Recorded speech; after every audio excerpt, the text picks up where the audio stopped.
Captain ഈ week സംഭവബഹുലമായിരുന്നു. Adila: കുഴപ്പമില്ലായിരുന്നു ലാലേട്ടാ. കുഴപ്പമില്ലെന്നാണോ? ആർക്ക്? അല്ല, വലിയ പ്രശ്നങ്ങളൊന്നും ഉണ്ടായില്ല.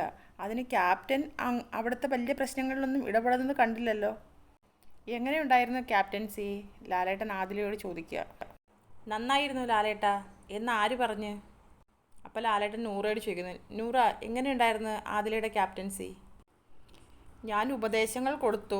ആരെങ്കിലും അൺനെസസറി ആയിട്ട് വഴക്കുണ്ടായാൽ എന്താണെന്നുള്ളത് അവരോട് ചോദിച്ച് മനസ്സിലാക്കണം. എന്നിട്ട് അത് വലിയൊരു ഫൈറ്റിലേക്ക് പോകാതെ നിൽക്കണം. അങ്ങനെയൊക്കെ ഞാൻ പറഞ്ഞിട്ടുണ്ട്. പിന്നെ ആരും ഉറങ്ങാതിരിക്കാൻ സൂക്ഷിക്കണമെന്നൊക്കെ ഞാൻ പറഞ്ഞിട്ടുണ്ടായിരുന്നു. അതവൾ കറക്റ്റായിട്ട് ചെയ്തു ലാലേട്ടാ. രാവിലെ ക്യാപ്റ്റൻ എഴുന്നേറ്റു ഇല്ലേ? എണീറ്റതും കുഴപ്പമായി പോയോന്ന് ലാലേട്ടൻ. ചില ആൾക്കാരെന്ന് പറഞ്ഞതും ആദില അനീഷിനെ നോക്കുന്നുണ്ട്. ആരെയാ നോക്കിയത്? അനീഷ് എന്താ അനീഷ് രാവിലെ ആ കുട്ടി എണീറ്റതിൽ എന്താണ് അനീഷിന് പ്രശ്നം? അല്ല, പെട്ടെന്നൊരു സുപ്രഭാതത്തിലാണ് എഴുന്നേക്കുന്നത്. ഇത്രയും നാളും രാവിലെ എഴുന്നേക്കത്തില്ലായിരുന്നു. മോർണിംഗ് സോങ് വന്നാലും ഉണരാത്ത ഒരാള് വീണ്ടും 1 മണിക്കൂർ കഴിഞ്ഞിട്ടാണ് കിടക്കയിൽ നിന്ന് എഴുന്നേൽക്കുന്നത്. അപ്പോൾ ലാലേട്ടൻ പറയുന്നത്, അതായത് ഉത്തരവാദിത്വം കൂടിയപ്പോൾ നന്നാകാൻ ശ്രമിച്ച ഒരാളെ അനീഷ് പോയിട്ട് വഴക്ക് പറഞ്ഞ്. എന്താണ്? അങ്ങനെയല്ല ലാലേട്ടാ, അവിടെ മോർണിംഗ് നടക്കുകയായിരുന്നു. അപ്പോഴാണ് ഇവരവിടെ വന്നിരിക്കുന്നത്. അപ്പം ഞാനൊരു ക്യാഷ്വൽ ടോക്ക് എന്ന രീതിയിലാണ് അവരോട് ചോദിച്ചത്. എന്നും താമസിച്ച് എഴുന്നേക്കുവാണല്ലോ, ഇപ്പം എന്ത് പറ്റി ക്യാപ്റ്റൻ ആയതുകൊണ്ടാണോ നേരത്തെ എഴുന്നേറ്റെന്ന്. ഇപ്പം എങ്ങനെയാണ് നിങ്ങൾക്ക് എഴുന്നേക്കാൻ പറ്റുന്നതെന്ന് ചോദിച്ചതിൽ നിന്നാണ് പിന്നീട് ഭയങ്കര വഴക്കായത്. അതൊരു ക്യാഷ്വൽ ടോക്കായിരുന്നോ? അപ്പം ആദില പറയുന്നത്, അല്ല ലാലേട്ടാ, അതൊരു ക്യാഷ്വൽ ടോക്ക് അല്ലായിരുന്നു. അപ്പോഴും ലാലേട്ടനും പറയുന്നത്, അത് ക്യാഷ്വൽ ടോക്ക് അല്ല, ഇത്രയും കാലം നിങ്ങൾ അഭിനയിക്കുകയായിരുന്നു എന്നൊക്കെ ചോദിച്ചല്ലേ.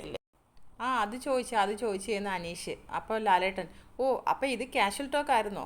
ക്യാഷ്വൽ ടോക്ക് ഇങ്ങനെയാണെങ്കിൽ ശരിക്കുള്ള ടോക്ക് എങ്ങനെയായിരിക്കും അനീഷ് എന്ന് ലാലേട്ടൻ ചോദിക്കുന്നത്. ഇതിന് മുമ്പുള്ള ക്യാപ്റ്റൻ എന്ന് എഴുന്നേക്കൂ. ആദില ക്യാപ്റ്റൻ ആയതിനു ശേഷം എന്താണ് മാറ്റം സംഭവിച്ചത്? അപ്പോൾ ബിന്നി പറയുന്നത്, രാവിലെ എഴുന്നേക്കുന്നതുള്ളത് തന്നെ വലിയൊരു മാറ്റമാണ്. അത് ആദിലയുടെ മാറ്റമല്ല ചോദിച്ചതെന്ന് ലാലേട്ടൻ. ഹൗസിനുള്ള മാറ്റം എന്താണെന്ന് വെച്ചാൽ, കഴിഞ്ഞ ദിവസം സാബു ചേട്ടൻ വന്നപ്പോൾ പറഞ്ഞൊരു കാര്യം ഉണ്ടായിരുന്നു, ക്ലോത്തൊക്കെ ഇങ്ങനെ എടുത്ത് മാറ്റണമെന്ന്. അതെല്ലാം അതിൽ മാറ്റിയായിരുന്നു. അവിടെ ഇല്ലാത്ത ആളുകളുടെ തുണിയൊക്കെ അവിടെ കിടപ്പുണ്ടില്ലെന്ന് ലാലേട്ടൻ. അത് ആർക്ക് വേണമെങ്കിലും എടുത്ത് മാറ്റാം, ക്യാപ്റ്റന് മാത്രമല്ല. ഞാനൊരു കാര്യം ചെയ്യട്ടെ, ഞാൻ അതിലെടുത്ത് പറഞ്ഞായിരുന്നു ഒരു വൈകുന്നേരം ഒരു മീറ്റിംഗ് പോലെയൊക്കെ വിളിക്കാൻ. അങ്ങനെയൊക്കെ ഉണ്ടായിരുന്നു എന്ന് ലാലേട്ടൻ ചോദിക്കുന്നു. ഞാൻ പറയുകയും അതിൽ അത് സമ്മതിക്കുകയും ചെയ്തിരുന്നു കഴിഞ്ഞ വീക്കിൽ. സമ്മതിച്ചിരുന്നു. പക്ഷേ മീറ്റിംഗ് പോലെ കൂടിയില്ല. ഓരോ ടാസ്കും കാര്യങ്ങളൊക്കെ വന്നപ്പം അപ്പോൾ ലാലേട്ടൻ ചോദിക്കുന്നു, ഒരു ദിവസം പോലും അതിന് ടൈം കിട്ടിയില്ലെന്നാണോ? ഇല്ല ലാലേട്ടാന്ന് ഒരു സോറിയും പറഞ്ഞു. സാഹചര്യം കിട്ടിയില്ല ലാലേട്ട. ഇതിൽ കൂടുതൽ ആ വീട്ടിനകത്ത് എന്ത് സാഹചര്യമാണ് വേണ്ടതെന്ന് ലാലേട്ട. നിങ്ങൾ 24 മണിക്കൂറും അവിടെ അല്ലേ? ശരി, ഇരിക്കാന്ന് ലാലേട്ട. അടുത്ത നിവിനാണ്. നിവിൻ, എങ്ങനെ ഉണ്ടായിരുന്നു ക്യാപ്റ്റൻസി? ലാലേട്ട, ഒരു വൻ പരാജയം എന്ന് പറയാൻ പറ്റത്തില്ല. ഒരു 20% ക്യാപ്റ്റൻസി ഓക്കെ ആയിരുന്നു. ഇവിടെ പല പല ക്യാപ്റ്റന്മാരും തുടങ്ങി വെച്ച ക്യാപ്റ്റൻസികൾ ഒന്നുകൂടെ ഒന്ന് പുഷ് ചെയ്തതെന്നല്ലാതെ. പിന്നെ എനിക്ക് തോന്നിയത് ഒരു തുഗ്ലക്ക് പരിഷ്കാരിയാണെന്നാണ്. എല്ലാ കാര്യങ്ങളും മറ്റുള്ളവർക്ക് നല്ലതുപോലെ ചെയ്യണമെന്ന് വിചാരിച്ച്, പക്ഷേ എന്നെ സംബന്ധിച്ചോളം ഒരു വൻ പരാജയമായിരുന്നു. ഒരു ഉദാഹരണം ചോദിച്ചാൽ എന്ത് പറയുമെന്ന് വെച്ചപ്പോൾ നിവിൻ പറയുന്നത്, നമ്മൾ രാത്രിയിൽ കഴുകിയിട്ട തുണി വെയിൽ കൊണ്ട് ഉണങ്ങുന്നതിന് മുമ്പേ എല്ലാം എടുത്ത് അകത്ത് കൊണ്ടുവയ്ക്കും. ഹൗസ് മേറ്റ്സിൻ്റെ തുണി എടുത്ത് സ്റ്റോർ റൂമിൽ കൊണ്ടുപോയിരിക്കുന്നത്. അവിടെ കാലാകാലങ്ങളായിട്ട് ചിതൽപുറ്റടിച്ച് പപ്പങ്ങ എടുത്തിടാവുന്ന പരുവത്തിലുള്ള തുണികൾ വരെ അവിടെ ഇപ്പോഴും കിടപ്പുണ്ട്. അതെനിക്ക് ഭയങ്കര മോശം ഒരു ഇതായിട്ട് എനിക്ക് തോന്നി ലാലേട്ട. എന്നാൽ നിവിൻ അതൊന്ന് പറഞ്ഞു കൊടുത്തുകൂടായിരുന്നോന്ന് ലാലേട്ടൻ. അയ്യോ ലാലേട്ട, നമ്മളിവിടെ വന്നിരിക്കുന്നത് നേഴ്സറി കുട്ടികളൊന്നും അല്ലല്ലോ. ഞാൻ എന്തെങ്കിലും പറഞ്ഞു കൊടുത്താൽ അത് പിന്നെ വേറൊരു പ്രശ്നത്തിലോട്ട് വരും. നമ്മളെന്തിനാണ് പറഞ്ഞു കൊടുക്കുന്നത്? ഇതൊക്കെ ഞങ്ങൾ മനസ്സിലാക്കിയത് തുണിയൊക്കെ അവിടെ ഇട്ടിട്ട് അത് എന്തോ വെച്ച് മറച്ചിട്ടിരിക്കുന്നത് അല്ലേ എന്ന് ലാലേട്ടൻ. എക്സാക്ട്ലി ലാലേട്ടൻ എന്ന് നിവിൻ. അപ്പം ഷാനവാസിനോടായിട്ട് ലാലേട്ടൻ ചോദിക്കുന്നത്, ഷാനവാസിൻ്റെ അഭിപ്രായം എന്താ ക്യാപ്റ്റൻസിയെ പറ്റി?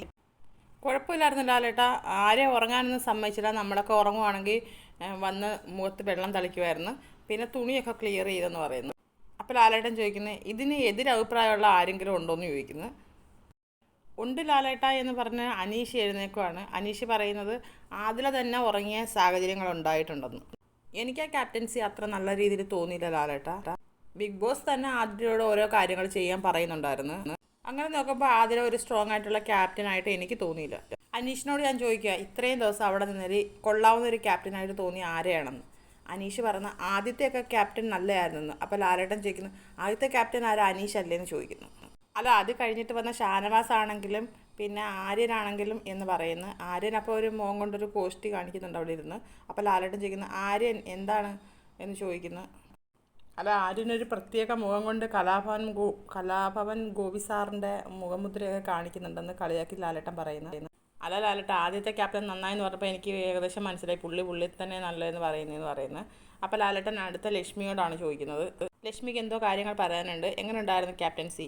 ഇതുവരെ ആകാത്ത ഒരാൾ ക്യാപ്റ്റൻ ആകുമ്പോൾ നമുക്കൊത്തിരി പ്രതീക്ഷ കാണും ലാലേട്ട എന്ന് പറയുന്നു. ഭരണ പരിഷ്കാരങ്ങളൊക്കെ വാഗ്ദാനം ചെയ്ത്, പക്ഷെ അതൊന്നും പ്രാക്ടിക്കലി കൊണ്ടുവരാൻ കഴിഞ്ഞില്ല.